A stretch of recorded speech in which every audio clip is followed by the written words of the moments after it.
Welcome to Called to Homeschool with your host, Meg Thomas. I am a mother of 7 with 5 homeschool graduates. Each week, we'll talk about real life homeschool, mindset shifts, and practical tools you can use in your home. Because homeschooling isn't just about school, it's about restoring the family. Hello, welcome back to another episode of Called to Homeschool.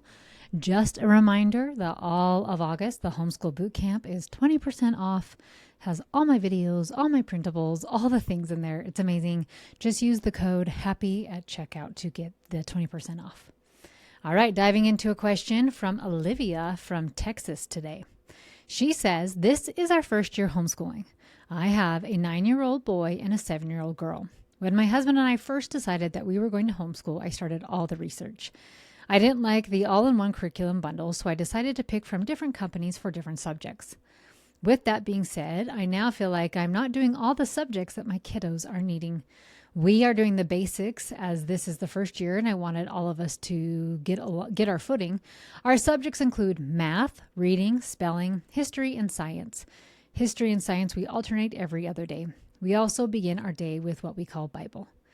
All right, I'm going to stop right here with the question because Olivia, and for anyone else listening, if you have a worry that you aren't doing all the subjects or you're not doing enough of all the things that your kids need, I want you to stop right now and I want you to define and write down what are you missing or how will you know when you've done enough? Most people can't answer, how will I know when I've been doing enough? So if you can, great, let me know. But if it's about me controlling all of my kids and them doing certain things, that doesn't count. But if it's like, hey, I'm just missing, if you write it down of like, what subjects do I feel like I'm missing? And there's maybe 1 or 2 things there, great. Maybe you can add it to your schedule. And if it doesn't feel overwhelming or kids don't starting having meltdowns, go for it. But from a quick Google search on what subjects are traditionally taught to 9-year-old children in public schools, they said language arts, math, science, and history. All the things that you said you're doing. Then they said some schools also offer art, PE, and music.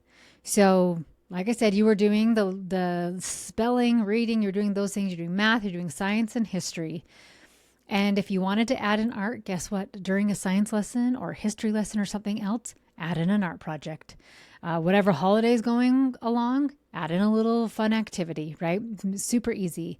For PE, it can be a walk in the park. It could be extracurricular activity, dance, a type of sports, whatever it is, going for a walk, playground, all of those things. And music, simply turn on a phone or speaker or even YouTube and listen to music in your home. Super easy. And boom, all of a sudden you have all the subjects. Now, I am finding that once someone's homeschool can get into a good rhythm, which it sounds like you are, and you can do the basics without it taking all day, without kids having meltdowns, then you can slowly add in more as you feel or as you would like. I've seen that this way works the best for most homeschools because it slowly becomes a habit without overwhelming you or the kids. So the question goes on to say, I've already started planning for the next school year, adding a more detailed Bible curriculum as this is a main focus for our family, on top of adding writing and a grammar, especially for my 9-year-old. My thought was that, if that works for you, great. But then she said, I always get advice, quote unquote, advice from friends and family stating that I need to do this and that, and now I'm overthinking what I'm doing or what I'm not doing. And for those of you who keep getting advice on your homeschool, this is what I want to say to that. First, are you asking for advice? If you are, and you don't actually want them to give it to you, don't ask for advice. Second, are you complaining or letting these people know your worries or your struggles? Because sometimes people give us advice because we're complaining about something, we're worrying about something, and so to them, they're probably trying to help you. So if you don't want their opinions or advice and you find yourself that you're venting to these people or complaining a lot to these people, then you're going to not want to do that anymore. And you're going to want to find somebody that is a person that you can just say, hey, can I just vent? I don't need a problem solved. I just want to vent. That's honestly sometimes the nice reason to have a coach is because like you're not going to get judged. You're not going to be told you're doing something wrong. And just, I can hear you. Sometimes it's a husband. Sometimes that's not the person you want to do it to, because they will say, just put the kids in school. Lots of times friends in a homeschool co-op are a really great person, or just a friend who homeschools it. Like, let me just vent for a minute. I don't need you to solve this problem, and I don't want any advice. Fantastic. But if you are complaining or venting to people who are then giving you quote unquote helpful advice and you don't want it, then quit venting and complaining to those people. Then third, if people are just giving you advice and you're not even doing the other things like asking them for advice or complaining to them, guess what? You don't have to listen to them. One of the things is you can ignore it. And that doesn't mean like they start talking and you pretend that you're a 2-year-old and I can't hear you. But ignoring it as far as what they suggest you do. So like they tell you, hey, I really think you should be doing this. So like, oh, that's an interesting idea. And drop it. Right? I don't need to take it on. I don't need to doubt myself. I can just ignore it. You could also let people know that you don't want their advice.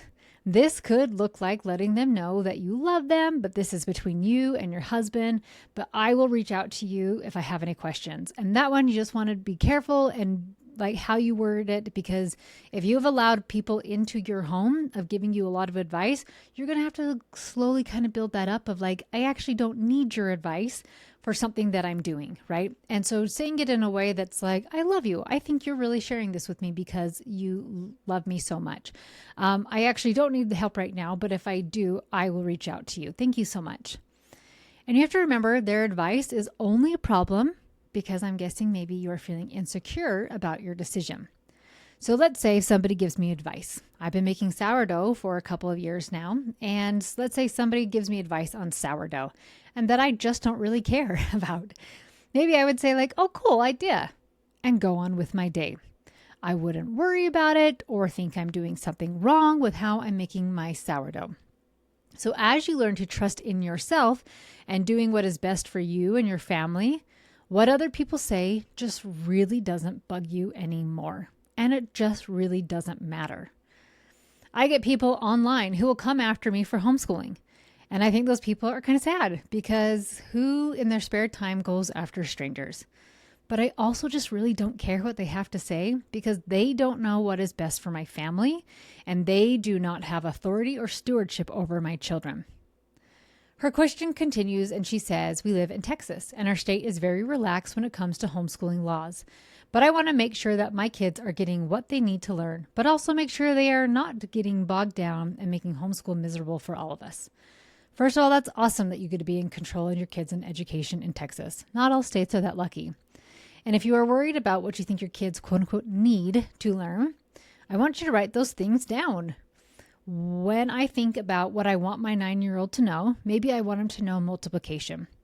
So instead of like he has to know multiplication and he has to know it by this time, I think I want my 9-year-old to know multiplication and I'm going to let go of the timeline. Now, it doesn't mean that I let go of teaching him or trying, but I don't get all worked up over the timeline. I've done that for reading. I've done that for a lot of subjects that I say, I want my kids to know how to read. And then they will master it when they are ready. I'm going to teach, I'm going to make it fun, we're going to play games, but I'm going to get off of that timeline. So same thing for your kids of like, hey, these are some things I want to know. Now, am I doing it from this place of because I'm afraid or they're behind or something? You may want to let some of those things go. But if you're like, I would love to incorporate this, or I think this is important for my kids to know, then I want you to have that same mindset of, great, I want to teach my kids the Greek alphabet and I'm going to let go of the timeline and we're going to have a lot of fun and we're going to sing songs and we're going to make pictures, whatever it is, but I'm not going to get all caught up on when they quote unquote should know something. I want my kids to understand lots of things. So if I were putting this into my school, there are things that somebody that doesn't know my children has decided that this is what children should know. They've never met my kids. Some of these things aren't even really applicable anymore. So deciding what do I want my kids to know? And this is where I really utilize my Successful Six because I want my kids to understand finances. My husband was working with a bunch of youth and the young adults, and it was interesting how many of them didn't know what a credit score was or how to qualify for a house, how to track your money, like some of the basic things, right? How to make your money work for you, some of those basic things, right? So I want my kids to understand finances. I want them to know how to manage their emotions so that they don't put themselves as a victim because somebody was mean to them, right? I want to empower them that they always get to be in charge of themselves and how they show up. I want them to know how to take ownership of their life and how to work hard. And that kind of can go in with emotions too, right? Of like, oh, I didn't get this job. Oh, everybody hates me. But like, oh, I didn't get this job. Interesting. What could I learn from it? Or maybe there's something better for me. Or if I really wanted this job, how do I go after it and get it? I want them to know how to run a house, a yard, make meals, and wash their own clothes. I want them to know how to have good relationships and how to avoid negative ones. I want them to have a relationship with their Savior. Now, somebody who's never met my kid may say, like, no, they also need to know about who Helen Keller is or the water cycle. Fantastic. Those things can be a great added bonus, but these successful 6 are what I want my kid to really know, because then I know they know how to figure things out. And if they ever decide to go to college or something else, I know they can catch up because they know how to figure stuff out. Now, the question she finishes by saying, right now, we don't have a super long school day. And I love that it gives us time to do chores, free play, and getting ready for sports in the evening. So I definitely don't want to be doing school for 8 hours a day either, which I say, girl, amen to all of this. So to Olivia and everyone else listening, if your homeschool's not broke, don't try to fix it. So it sounds like what she's doing, a lot of her school, a lot of it is working. So my biggest takeaway from this question is that you need to trust yourself and to tune out the noise of other people's opinions or advice, especially if they are not asked for. It sounds like your school is working and that you want to add a little bit more in this fall. So trust yourself that you know what is best for your family and for your children. Friends, thanks so much for being here this week, and I will talk to you next time. Struggling in your homeschool? You don't have to. Check out the Homeschool Bootcamp at CoachMegThomas.com. Thanks so much for listening to Call to Homeschool. If today's episode was helpful, the best way you can support the show is by leaving a rating or review on Apple Podcasts or Spotify. It helps more homeschool moms find this work, and I appreciate it so much.